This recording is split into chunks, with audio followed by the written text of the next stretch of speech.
If you want to make your voice heard on the Bradshaw and Bryant KFAN text line to let us know what you have to say about your favorite KFAN show, you can text that message at 64686. That's 64686. It's the Bradshaw and Bryant KFAN text line. Standard text message and data rate supply. I asked if any of you had questions for Ben Gessling, and you responded. I'll ask the same question again. If you have questions for Russo Radio, in this case, hit the Bradshaw and Bryant KFAN text line, which is, of course, 64686. Whatever is on your mind, hockey-related, Russo Radio joins us via the Connecticut Water Systems Hotline. I thought he was going to be at the Fallness line. What's the deal? Oh, you are? Oh, I saw something on hold on line 7, and I thought maybe that was still you. He's got the candles on, lit up. What scents are you listening? Are you listening to? Are you smelling? It's called "'Tis the Season." It's rich red apple, sweet cinnamon, and cedarwood. Well, that's ridiculous. It's too soon for Christmas. Is he falling into that same trap that once you get past Halloween, that gives you permission to go all Christmas all the time? I think he gets it at the clearance center at Target. Oh my God, it's from last year, actually. Oh, maybe that explains it. You're going to put one on in this studio? So he's got, it's quite the operation. There is one. There's multiple studios that he's got here. Yeah. But I think the best thing about it is so they have a window that the fans could look into his studio. Okay. But they've thrown some sort of thing on there where you can't see in it. And what do you think they did there, Fallness? They took out the door, but they left the window. But now they put a masking agent over it, so you can't see through the window. So they could have just taken I don't know. I don't know why they left the window if they were going to block it off. It doesn't make much sense. It doesn't make any sense at all. That's very, very strange. I don't even. Is it a fear that you're going to do something that you shouldn't do? Then why not take the window in the first place? Why leave the window and then go through the trouble of covering it? Just take it out. You got rid of an entire studio and a door, but you left a window and then blocked it. Yeah, Weird. I think you got some questions to answer. The fans in this case are the winners because they don't have to see it. Yeah, I would say that's or probably, listen, frankly. So that's probably the case. Hey, welcome again to my studio, guys. Yeah, well, have you cleaned it since the end of last season at all? Ask Russo. It's sparkly. It smells good. It seems like it's gotten some dusting agent on here. You wouldn't know. You never come down here, Dan. Russo sees it every once in a while, but you're more than welcome. Come down and check it out. That is absolutely... You're in the cage all the time at Target Center. Calm down. I've been in the cage once this year. Yeah, and it's early, and I will get there eventually. Yeah, we were there opening night. I didn't stay. I had a big engagement later in the night, but I was there for your green carpet. Was it blue carpet or green? I think it was green. Green carpet, yeah. That was quite a night. Yeah, blue carpet. And I hear Brett Blakemore's coming tonight, of course, not paying for tickets. Well, he's the birthday boy. He's a fan. Yeah, you got to give him on. Oh, he's a happy birthday, man. Oh, thank you. He is 38 years old today. Is that amazing? Yeah. It's about to go downhill quick. Yeah, there's no question about that. It's all over. Is this our first home game since October 12th? Yes. Wow. It's been a long grind. And somehow I didn't gain an ounce on the road. So that is impressive. Which you know me, Dan. Yeah, well. I can gain 10 pounds in a day. So I'm proud of it. It happens. Yeah, it was a long road trip. But it felt longer just because there were so many off days in between some of the games. Like they had really no back-to-backs other than the first one where they played here on the 12th and in Winnipeg on the 13th. But it probably helped their cause because they really, other than the game in Philadelphia, they really showed no signs of fatigue, which often happens on the road. And it was a good trip. I mean, obviously 5-1-1, but I thought the most impressive game of the trip was in Pittsburgh, where you're down 2-0, and you this is in all of sports. If you're on the road for a long time and you get into an early hole, usually you got one foot on that plane, and it could turn in from 2-0 to 6-0 quickly. But the Wild obviously stormed back in that game, played well for Fleury, and wound up finishing the trip on a high and responding to a really disappointing loss in Philadelphia a couple nights before. I have already questions pouring in, and I'll start with this one. What is the biggest difference between this year's start and last? Is it health or is it coaching? Those are the two options he gives you. You don't have to take either one of those, though it's interesting the way he puts it. Yeah, I mean, I think it's goaltending, and I think it's coaching, and I think those go hand in hand. And when I say coaching, I think they've just done a really good job in their defensive zone for much of the season, especially on the road, where, really in the game in Columbus, the game in Tampa, and the game in Florida, I think they averaged 24 shots against a game. And really what they did is really protected both Fleury and Gustafson, where they just weren't having to make too many grade A's. And then they made the saves that you want them to make. So I think that's part of it. Jack Capuano's come in. He's taken over the blue line. I think he's added a real good pedigree to that back end. They just look a lot more structured to me. They've changed some things up. So I think that's definitely part of it. You can't say it's totally health because, Hartman missed 5 games. Spurgeon missed 6. They were without Joe Hansen for a little bit. I mean, obviously they haven't been inundated with the injuries that they were last season, but they just feel like they're a lot better equipped to deal with it this year. 952 guy, do you believe we're going to see the bus return to early season or stay in with the early season level or devolve back to last year's level? Yeah, again, if they defend as well as they did in those first 3 or 4 games of that trip, I think that it'll be a lot easier job for him to handle. Now, we'll know a lot better tonight, right? That game last week in Philadelphia was the Gustafson of old. And you could see it right on the first couple shifts of the game. And then I thought that he was way off his angle on the third goal, gave up a bad rebound on the second. Then the Wild, again, like they've done for much of the season so far, is they defended incredibly. For about a 25 to 30 minute stretch, they only gave up one 92-foot dump in as a shot against, and yet his first 10 shots, he gave up 4 goals. And then when they needed him to lock it down after they got a 4-3 lead, he wasn't able to do that. So I think that we'll know better tonight if he responds. His last 4 games where he's given up 5 goals or more, he's been excellent, but before that, not very good. In responding to games where he was shell shocked, and so we'll see tonight if he returns to the old. Obviously he didn't play Tampa Bay last week, so this will be a different opponent with a lot of firepower up front with Jake Gensel and Nikita Kucherov and Braden Point. So it'll be a test tonight for him. It's interesting because the listeners have taken the challenge about offering up questions to you. Here's another one. I'm going to take him at his word regarding these numbers, although you probably would know. Would you ask Russo, last season the Wild were 7-12 on the first home game back from road trips, 13-4-5 in all other home games. That doesn't add up, does it, the right number of games? Maybe it does. Is that stat true? And do we have to pay attention to it, or are we seeing I haven't looked it up. I think that person either tweeted or emailed me as well. Okay. And the reality is that that is a long-time hockey thing where the first game back from a long road trip is usually a game that you have to guard against, and so that's not unique to the Wild. That's a long-time standing hockey thing for as long as I've covered the league, and but it's something that, again, for what they've achieved on the road this season and starting the season 6-1-2, if they have a crummy road trip, a crummy homestand, puts a lot of pressure on them going into next week's trip in San Jose, Anaheim, and Chicago, and those are 3 winnable games. So you don't want to just ruin everything that you started by having a bad homestand here, and it starts tonight against a tough Tampa Bay team, and then you got Toronto coming into town and LA coming into town. So these are 3 of the harder games that they'll have all year on a home stand, if they come in complacent tonight against Tampa Bay, as we saw the other night in Colorado, Tampa Bay can light you up quickly. Is it 18 points in 9 games for Kaprizov thus far? Yes. So tell me, because you've written a lot about this, I think, that, what has stood out, maybe even more than the scoring, has been the playmaking.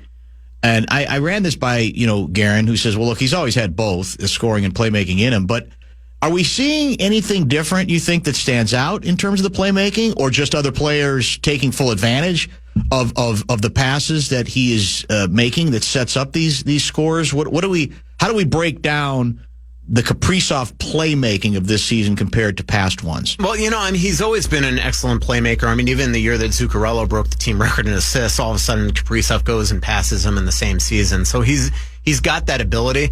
I think what's been different here is just that he's only got 3 goals with a goalie in it and 2 empty netters. And so, he's getting most of his points with the assists. So it's just really, been very glaring. Obviously, it helps that guys are burying these pucks, especially Zuccarello. I think all 5 of his goals have come off Kaprizov assists. Eriksson Ek has had a couple tap-ins. Same thing with Marco Rossi. So, they're burying the pucks. And what's good about Kaprizov is we know eventually he is just going to start lighting the lamp, routinely. He's done this. He's gotten off to slow starts the last couple of years and yet still flirted with 50 goals in both of them and 50 goals 3 times, almost flirted with it. So, eventually he's going to just start piling up the goals as well. But it just seems like right now he's got eyes in the back of his head. I mean, that game-winning goal that Zuccarello scored in Pittsburgh the other day was ridiculous, where Kaprizov comes around the other side of the net, gets into the faceoff circle, back toward the net, and just in a spinning motion sticks it backdoor right onto the tape of Zuccarello. And he's done that a couple times. In Florida on the Zuccarello goal, Zuccarello didn't move a muscle for about 8 seconds. He just sat there in that right circle, almost knowing that the puck was eventually going to come back with him. And not only did it come back to him, but Kaprizov then pulls Bobrovsky out of the net and gives Zuccarello an open netter. So he's just been, playing at a very high level. He's come into camp in incredible shape and has really driven this team, like he always does, only this time in the month of October, where last year, really, he didn't get going until John Hines took over. And even after John Hines took over, it took him a little bit. So last year, if you remember, when Dean Evison was fired, Kaprizov had nothing going for him, even strength especially. That line eventually had to be broken up by John Hines. Talk to me a little bit about Flower Night in Pittsburgh. Yeah, it really was cool, and you saw how much that Marc-Andre Fleury means to that organization, and it just felt to me like, especially when you see him during warm-ups, taking a picture with Sidney Crosby, Evgeny Malkin, and Chris Letang, and then Letang and Malkin and Crosby staying on the ice afterwards. It felt like sort of the end of the era of the Pittsburgh Penguins.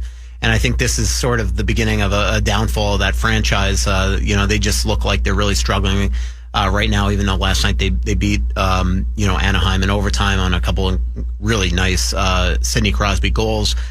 But it was just so well done. And what I liked about it is that they could have made this the waterworks. They could have had a pregame ceremony. They could have just done it all game long. But they respected the fact that Marc-Andre Fleury was starting the game and needed to stay on track there. And they didn't do anything to distract him. They just happened to have the one tribute video that happened right before a power play in the first TV timeout.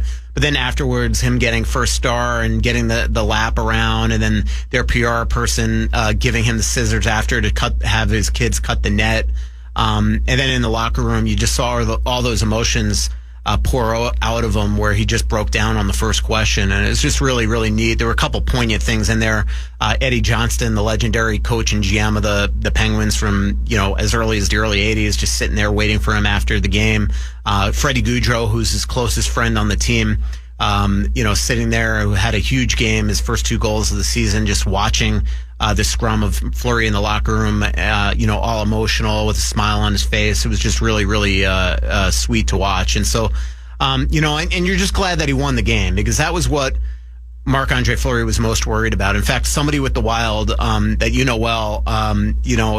actually convinced Marc-Andre to have his family come in for the game. Originally, up until a couple of days before, Mark's wife and his kids were not coming. And they convinced him to, this is going to be such a moment for your kids, especially being old enough to remember to see the adulation that these Penguins fans have for you.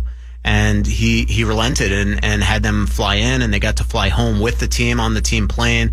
And it just was the perfect night for Marc-Andre Fleury in what is going to be his farewell season. Here's, I think, somebody trying to get you going. It's not hard. This is from Paul. I'm Morrison Rosen this way. Dear Russo, I thought the Wild signed no one of talent in the offseason, and Kaprizov was on his way out the door. Did the team not get this memo? Obviously they're playing really, really well. A lot of season left.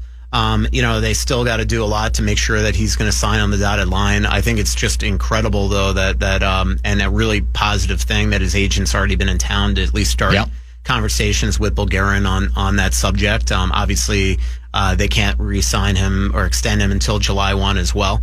But they're playing really well right now. Even Jakub Trenin, who, has done nothing offensively. I mean, you look at that line, especially with Freddie Gaudreau in the middle, but with Marcus Foligno, they're pretty much 70% Corsi. That means that they're spending most of the time in the offensive zone and giving up very, very little. So they're doing well. Jacob Lauko has been outstanding so far, has helped their penalty kill, scored a couple huge goals, including starting the rally the other night. By the way, if we broaden out this subject a little bit, did I see a headline the other day that discussed another big jump in National Hockey League team valuations, or did I hallucinate that? No, you have. I mean, every team is averaging more than $1 billion, I believe. The Wild were put at $1.6 billion, which actually, if I remember correctly, was bottom half of the league. I mean, it just obviously that has been probably the biggest coup, and the reason why Gary Bettman has remained commissioner for 30 plus years is because he is just, helping make these owners a fortune. And as we all know, especially Twins fans, that's how you make your money in pro sports. It's not on the everyday basis. Usually from a revenue standpoint, it's buying the team at a low value and then selling it. And if Craig Leopold ever decides to sell the Wild, which he says he's not planning on it, that this is going to be a family thing for years, even long after he's not the owner here. He bought this team for $260 million. So if you take 1.6 as really being the low point of what he could sell the team for, I think he's made a pretty good buck on his dollar. So, we went down, I don't know what brought the subject up. It was some other story. It wasn't the valuation issue, but Louis and I went down the Bettman history train, going back to when he was first hired and how much pushback there was within the hockey community, the notion, we got to take basketball's leftovers and we're happy for you, not a hockey guy. And Louis is a hockey guy, as you know. But Louis said, look, I can't individually be more pleased with that hire than I am. He thinks it has been an absolute home run on a number of different levels. Do you agree with that, or do you think it's more complicated than that? What do you think? I'm with Louis on that. And look, to preface this, I've always been a Bettman apologist. I've long had a really quality relationship with him. I've covered this league almost as long as he's been the commissioner, and because of that, I have I feel a knowledge base of what this league was like before at the beginning of his tenure. And this game is so much better than it used to be. They had to get to, I know that players don't love it and agents certainly don't love it, but they had to figure out a way to even up the revenue where the players weren't getting essentially 70% of the season's revenues. And he came up with the 50-50. He came up with the hard cap. To me, the TV, obviously, it's still fourth on all the, men's pro sports, but, their TV deals have been better than it's ever been. They've started to revolutionize things with the Amazon situation, and eventually Amazon right now having part of the national TV rights in Canada, and eventually I think they're going to wind up having a lot of the U.S. They've had all these behind-the-scenes shows as well. And the sport on the ice is as good as it's ever been in terms of the product. So, and again, I mean, the name of the deal, there's a reason why he makes $25 million a year, and that's because he is making the owners a ton of money right now. And he beat, let's face it, I mean, he beat the NBA to Seattle, and going back to Seattle in the NBA's case, in Vegas, right? That's huge. Yep. And if you actually look at there's so many things that the NHL started that are now a common thing in the other sports, and one is the war room. Having, in fact, as we all learned with the Lynx, there needs to be one in WNBA as well. And that is something that the NHL started, where actually the NFL and Major League Baseball and these giant entities are actually going and touring the NHL's, both their war room in both Toronto and New York, and how they do things, and have emulated that. So, I mean, there's a lot of things that the NHL has been on the forefront with. Give me a scouting report for tonight's game, the return, as you mentioned, for the first time since October 12 to the X. I do think that the one emailer or texter brought up is that first game after a long road trip blues that a lot of teams have in the Wild have had historically. I mean, that is what they have to be aware of tonight. I mean, I watched that Colorado game the other night, and even though there were times in that game that Colorado took it to the Lightning, I mean, Nikita Kucherov, we're talking about Kirill Kaprizov. Nikita Kucherov is playing at the highest level right now, and this is a guy that routinely gets 100-point seasons easily, and could easily be a Hart Trophy winner in almost any year. And he is just playing at an unbelievable pace with both Jake Ensel, who we always know is going to be playing at a high level here in Minnesota. His parents, his brothers are coming to the game. In fact, Michael Gensel, who scouts for Utah, hasn't even seen him play live this year. So he's going to be fired up for the game. Braden Point as well. So I do think that but the Wild usually play Tampa Bay really well. So from a Wild perspective tonight, you'd love to get, believe it or not, the first two lines of the Wild have actually been overachieving their expectations analytically. And so you'd like to see them start to get back on pace where they're actually lighting the lamp for fun. Their third line's been really good, but you'd love to see them continue to get balanced scoring from the third and fourth lines like we saw in Pittsburgh. And then Ryan Hartman comes back to the lineup tonight. He's playing with an injury that he made it extremely clear today is not gone, but he refuses to miss more games. And this is probably going to be something that he's going to have to deal with all year long. So he's going to start on the fourth line tonight because Goudreau's fit in so well with Trennan and Foligno. So we'll see how they do tonight. Is Foligno still there? Yeah, he is. Will you send shockingly paying attention because he just pulled over the microphone. Well, will you send a close surrogate to Fallness that he needs to, clearly one of the things he didn't do in the offseason was clean out his microphones, because there's like this every time you were speaking, there was this odd vibration that. Oh, you know what? I think the heater or something's on here, because I hear it too from my. Only when you speak. Yeah, only when you're speaking. It's very strange, and my guess is he didn't properly, he didn't do his maintenance. He didn't do all the maintenance that the best technical wizards do when they have these home studios. In this case, it might as well be his home studio. So, he's always talking about, get people here. We want you there. We want you in our studio. Let's clean up the microphones a little bit. So that was an awful impersonation, by the way. I didn't appreciate that one at all. Oh, sorry. We'll work on it. Yeah. I'm just saying. I do think it's coming from this vent up here, Fallness, because I could hear it right now. So I don't know why it's only I'm happening sitting here and I don't hear it. But Well, you're hearing shot. That's why. That's the problem. There's got to be some of it. By the way, in the zone tomorrow? What's in the Not zone? in the zone. What am I talking Beyond about? the Pond? Beyond the Pond. Well, in the zone is tomorrow, but you don't really care about that. You do care about Beyond the Pond. Beyond the Pond is back once fantasy football season is over. So I think December 30th is the first time we get going.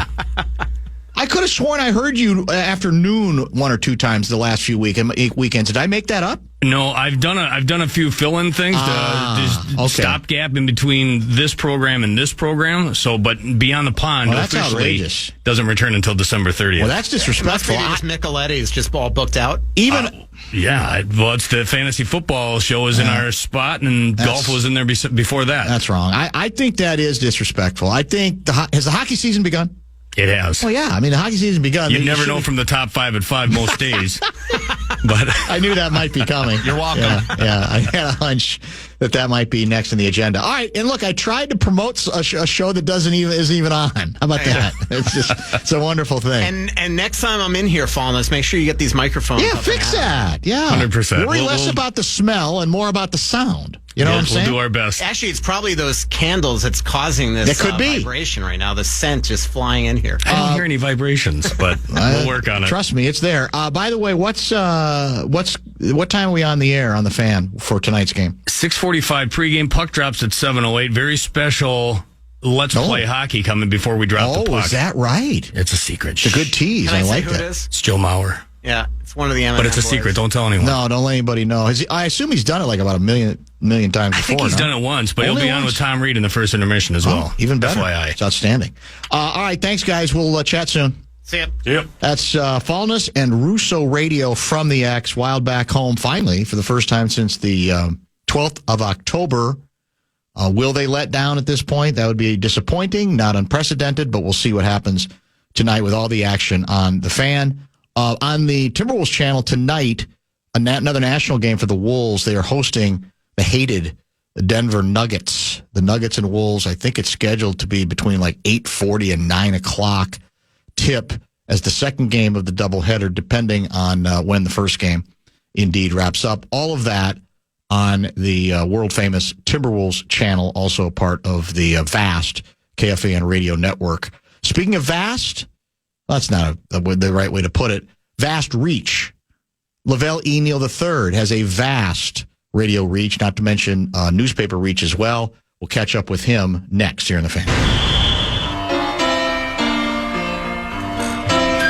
Tune in to Wild Wednesday each week for your chance to win tickets to see your Minnesota Wild in an upcoming game. Wild Wednesdays are presented by Jim Beam, a crowd pleaser since 1795.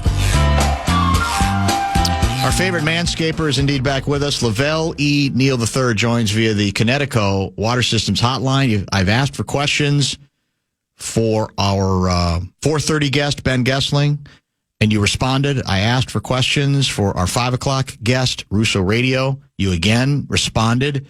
I'll ask the same question. If you got something for Lavelle, hit the Bradshaw and Bryant KFAN text line. That number is 646-86. We're out at 6:15 today.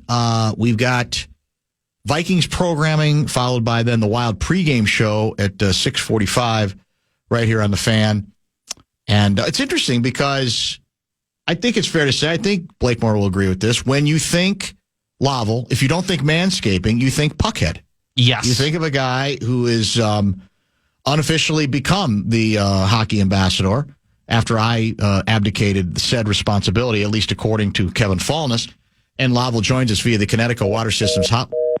Hello? Okay. Lavelle? Maybe he doesn't join us. Maybe he doesn't join us. Maybe he's bored with us already. Maybe he's manscaping. I'm guessing that's a jarring bit of imagery, I'll admit, around dinner time, so I apologize for that. But I would think that'd be a difficult multitask for anybody, but especially Lavelle. When you got Lavelle bingo most days anyway, manscaping and answering questions via the Connecticut Water Systems Hotline. We're going to try it again. Are you there this time? I am. There you are. You were gone last time. I don't know what happened.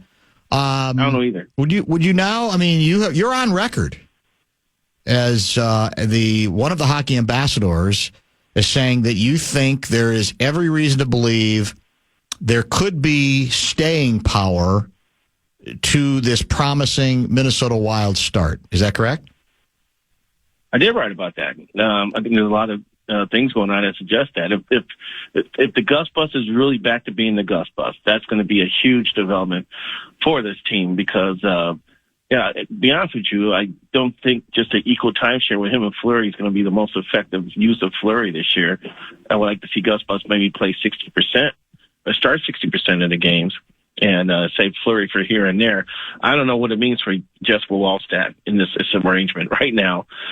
He may not play as much as they envision because they're rolling pretty good with Gustafsson right now.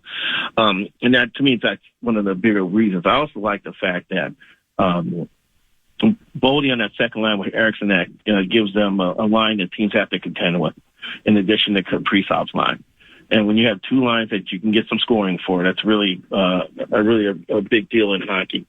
So I just like those two developments here. And other players are playing. I don't know if Jake Middleton's going to keep scoring, having games with 3 assists. I'm not saying that's sustainable, but I think some of the other things have gone on. And and this stretch went on with Spurgeon out as he's still trying to distance himself from the injuries he had a year ago. That's another positive sign. So there's some things going on here, man. I think that I think they can confirm that they are definitely more than just a team that just may sneak into the 8th spot in the West. Like I wrote up, I think by Thanksgiving they'll probably be confirmed that, and they'll have confirmation with themselves because they keep telling me they need about 3 weeks or about 20 games to figure out what they got, and I think they're seeing they're liking what they're seeing to this point. Well, we had Guerin on yesterday, and one of the things we discussed is what the great sports philosopher Mike Zimmer once said: "Fat cats get slaughtered." And there is already a little bit of a danger because for the Wild in that they are receiving, especially after this long road trip, they're coming back to nothing but slaps on the back and earned because, as you said, they played well through a difficult stretch. We all harangued them for starting the season as badly as they did last year, then having to play catch up the whole season, wallowing already in the injury issue. They've done none of those things. So when they don't, they deserve certainly some credit.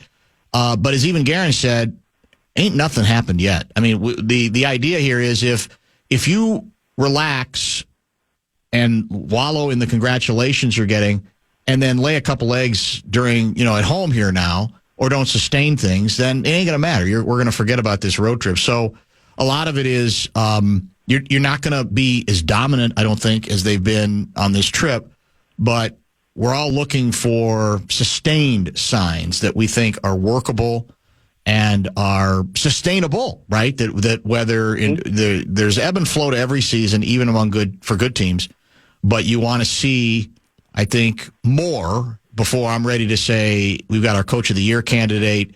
We're on our way to doing something finally in the postseason in the spring. Well, I mean, that's definitely a possibility, but I think the feelings from last year haven't subsided totally, and that should be able to drive these guys forward. If anything, they should be emboldened by this to go out and keep the pedal to the metal and keep flooring this thing through the end of November into December.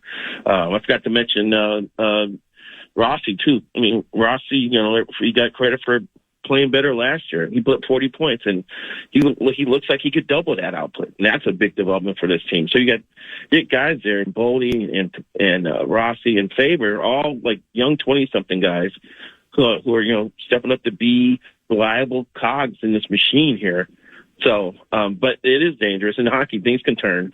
I mean, come on, we just watched the baseball season. The Twins were like a lock in mid-August, and everything fell apart. I just can't. As long as they can keep getting good goaltending from Gustafsson, I can't see this falling apart. Well, I'm glad actually you brought up baseball, because it's worth, I think, one more look back, since you have been a ball guy for a long time. Obviously everything you could argue has already been said and written about one of the worst half innings in the history of postseason baseball for any team, let alone a team of the New York Yankees' quality and history, right? But I'm curious to get your view on, to me, the single most, how would I call it, annoying play of that half inning, and that was the slow tapper hit to first by Mookie Betts. And clearly, the pitcher, it's his responsibility to move down and be in position to take the throw, at least make himself available, which he did not. I, however, believe, and I ran this by your guy, Kent Herbeck, and he didn't disagree, that your first baseman still has an obligation, even if it's not his play, to react to what's obvious a little quicker than he did, and to try to make the sprint, which he didn't do.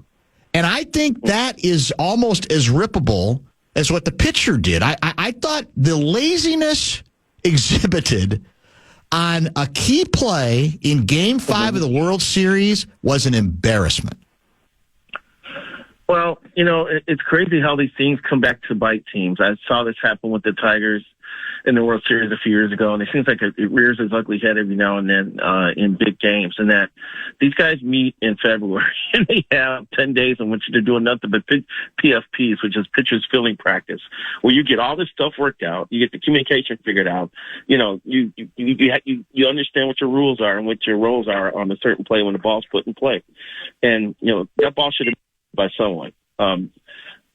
Cole giving up on it was a terrible look, and Rizzo playing back on it. If anything, if you're a corner infielder and a ball like that's hit, you got to pretend you're a linebacker, chasing down a fumble. You've got to go get that thing and then figure out how to get out at the bag. Absolutely. So that's the thing that baffled me about that play, was that you spend so much time working on that and getting understanding of what the rules are, what your role is, and they couldn't convert. And that's a mental and physical breakdown there. It also shows you, things were after getting into trouble there, that it just cost them, and it shouldn't have happened. It shouldn't have happened. No, not in that stage, especially when you're playing possibly your last game of the season, which ended up being. You should let nothing slide. You should yield nothing. You should take nothing to chance. You should be playing like your life depended on it, or your season's over. And in that one inning, it ended up working against the Yankees in a big way. I'm just trying to figure out how come all the times the Twins have lost to the Yankees in the postseason, how come the Yankees never threw away 5 runs? Right. In one of those games. So that's what never looked at they never looked that mortal against us, did they? No, not at all. But the Dodgers are kind of taking the spirit away from them, from taking the 3-0 lead. I thought Game 3 was their chance to get back in this thing with Clark Schmidt on the mound, and the fact that the Dodgers are starting a bullpen. They were having a bullpen game in Game 4. So I'm like, all right, Schmidt pitches effectively. They get Game 3, and then Game 4, they could jump on the bullpen, but it never materialized. You look at the stats from the series, Dan, in terms of like runs scored and batting average and OPS, the Yankees are right there with the Dodgers. The difference was their defense. It wasn't just in Game 4. There's other moments during the series too where it popped up. The Yankees were not a fundamentally sound team in the field, and that cost them a World Series. Did the Kirilloff retirement news surprise you? It did. It did massively. I did not know what happened. I was actually traveling to Champaign for the Gopher Illini game on Saturday, and I just left Midway Airport to head down to campus when I found out that Kirilloff was announcing that he was retiring. I guess he posted something on Instagram first, and I was floored. But after reading what he was going through, it made more sense to me. Plus, we did not know that he had a back issue that was going to take a year to recover from. So that wipes out his 2025 season. So he's probably looking back over what's transpired the previous 3 years with him being unable to stay on the field consistently, bounce back from injuries well. It probably is taking a mental toll in addition to the physical toll it's taken. And, we always want our players to be indestructible and be automatons about how they go about doing things. And this just is a example how, it's not the same for everybody. And this was an instance where someone who was a gifted hitter, I mean, you look at the numbers he put up at the minors on the way up the Twins farm system ladder, it was very impressive. And he looked all the part of being a guy who was going to be able to operate on a high level.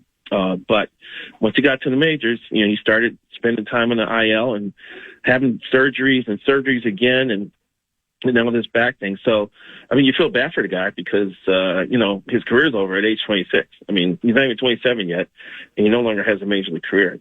You hope he can get his back issue figured out to the point where it's not affecting him long term or into whatever endeavor he pursues after this.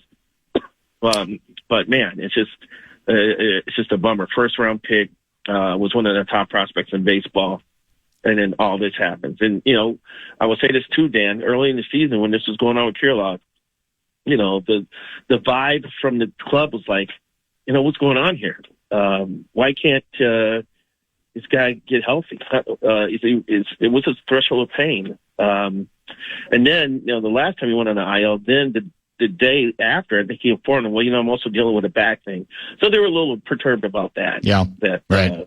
That he hadn't been forthcoming with it. But obviously it was something serious that he was afraid to bring up, but you should never hold that back so the team can be prepared and use all its resources possible to help you along. So it's just unfortunate. And good luck to him in the future. It's just too bad he couldn't become the player that the Twins expected him to be.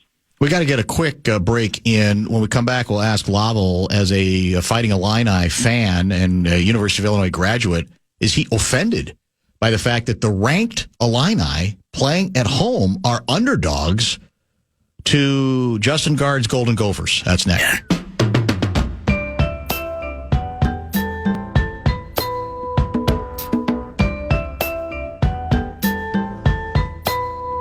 One more quick hit with Lavelle E. Neal III via the, what we like to call the Connecticut Water Systems hotline.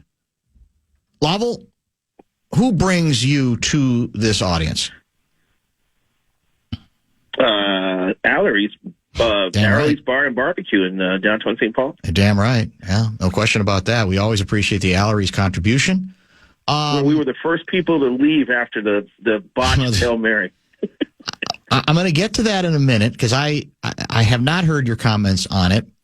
But before we do, are you similarly offended by the fact that you're Fighting Illini, coached by a man who has never lost to a Golden Gopher team? In fact, I think he's beaten 4 different Gopher head coaches in his 2 stops, Wisconsin and now Illinois, is an underdog. The Illini at home rated underdogs to the Golden Gophers. Are you offended?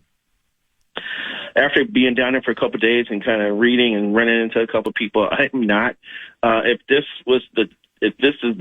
may be the best chance for the Gophers to end their drought against Bielema this week at at Memorial Stadium. I thought it may be called something else now. But you should know. It's your school. Illinois is banged up. Yeah, that's what I've heard. Their leading receiver, Pat Bryant, has been in concussion protocol all week. He's been standing on the sideline in practice, just wearing sunglasses. And he's a game time decision at best. He hasn't practiced at all this week. And actually, at the end of the Oregon game, and Bielema said this in the paper.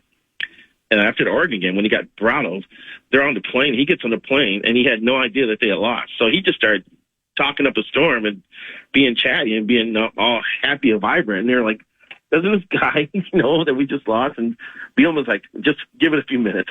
It'll sink in. So that's where he's at. So their second receiver isn't bad. He's a transfer from Texas. He's not bad, but he's not Pat Bryant. So that's an advantage. The other thing, too, Dan, is that not one, not two, not three, but four Illinois defensive backs were listed as questionable this week, including both their starting corners. So if they can't play, then they're going to have to take their nickel guy and start him at the number one corner spot to face Daniel Jackson. And that means the other kids are going to have to step up and fill out that secondary as well.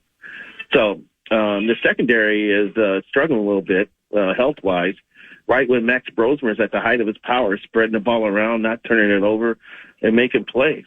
So this could be a meat grinder for Illinois on Saturday. They're going to have to try to get something going on the ground and see if that Gophers run defense, which can be leaky. I think they've given up 9 runs of at least 20 yards this year.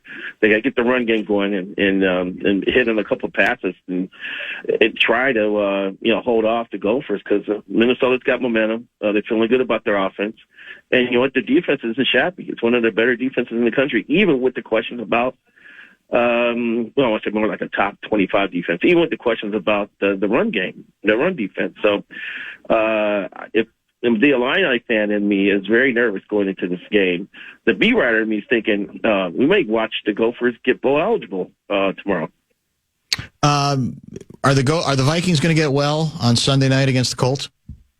The Colts' pass defense says they should. And I think Sam Darnold's sitting on a big game, especially with T.J. Hawkinson back. I would be surprised if they don't win this game. I know everybody's talking about Flacco being more of a capable quarterback at this point than Anthony Richardson, but the guy's immobile. If they get some pressure on him, it's gonna and move him off his spot even a little bit. It's gonna make him look bad because he's not gonna be able to do much behind that offensive line. So if they could just get the offense going, this is a get right offense week for them, for Darnold to spread the ball around, enjoy his new target at Hawkinson, find the missing Jordan Addison, and get things going here. So I like their chances very much against Indianapolis. Did the Hail Mary pass that your favorite pro football team gave up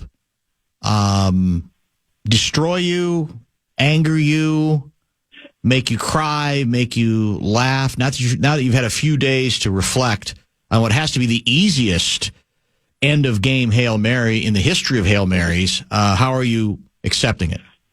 I didn't cry, but I think I went through the other emotions. The thing is that Matt Eberflus this is his third season with the Bears. There's questions whether he was going to come back after last year. They decided to bring him back, and Sunday's loss was the fourth time in the last 2 seasons that the Bears were in the fourth quarter with a 90% or higher, or at least a 90% win probability, and lost. Twice during that run, they had 98% win probability and lost games. They blew a game last year at Denver, against the Lions, and at Cleveland. So Eberflus's record on the road is horrible. I think on Sunday games like 0-17. I don't think he's won. The Bears are 3-0 at Arizona, so one of those records I'm going to have to give away on Sunday. But I'm getting concerned about the game management, not calling a timeout to make sure that the Hail Mary was set up, or someone screaming into his headset going, your defensive back has got his back to the play, or just alerting him. And for him signing off on the ridiculous handoff to a backup offensive lineman with goal-to-goal, which resulted in not just a fumble, but it was more of a rejection, the way it just flew out of his arms. Actually, fortunately, it's Doug Kramer, who used to play at Illinois. The guy who recovered it, Jerzon Newton, he played at Illinois. So it's kind of a weird moment there watching it transpire. And, I mean, Caleb Williams was terrible for 3 quarters. Just terrible. And he drove the Bears down the field twice in the fourth quarter. One ended in that stupid fumble. One ended in a touchdown that was, trumped by the ridiculous Hail Mary call. There's so many things went wrong there. I mean, Stevenson, I don't know why he was jawing with the fans. But even then, his job was to cover the guy in the back of the end zone. And instead, when he showed up late, he jumped into the pile and tried to tip the ball. So he screwed up like multiple times on one play. So there's a lot of stuff that's going on in Chicago right now. Eberflus is taking a lot of heat. The offensive coordinator is taking heat for the play call at the goal line with the offensive lineman. They've had a lot of splaining to do all week, and now they need to respond against Arizona. And I tell you right now, they got a couple winnable games here, but then they got to start playing division opponents, and they can't have stuff like this going on. Bears fans could be delusional and think they should be 11-6 this year. I was hoping maybe 10 to the most, probably more like 9-8. Well, now that's looking a little iffy here. The way they're playing before the schedule gets a lot tougher. So all those emotions have been going on, and now I've got trepidation now to go into a game they really need against the Cardinals. Have a wonderful weekend, and we will chat next week. Well, thanks for having me, sir. Always a pleasure. That's Lavelle E. Neal III. We have only one segment left because we've got some Vikings programming to get into at the bottom. It's actually 6:15. And then Minnesota Wild Hockey pregame show will start on the flagship at 6:45. On the Timberwolves channel, you'll be able to hear all of the action of Wolves hosting the Denver Nuggets for the first time since these two teams I'm talking about regular season, got together in a best-of-7 series that the Wolves came back in Game 7 to win in historic fashion. We've talked, believe it or not, Kevin Fallness, almost no pro basketball to this point. I got a couple of nuggets, no pun intended, to get into there in our last segment. We'll also review what else you might have missed on a very, very busy, newsy program. Stay tuned. Fan.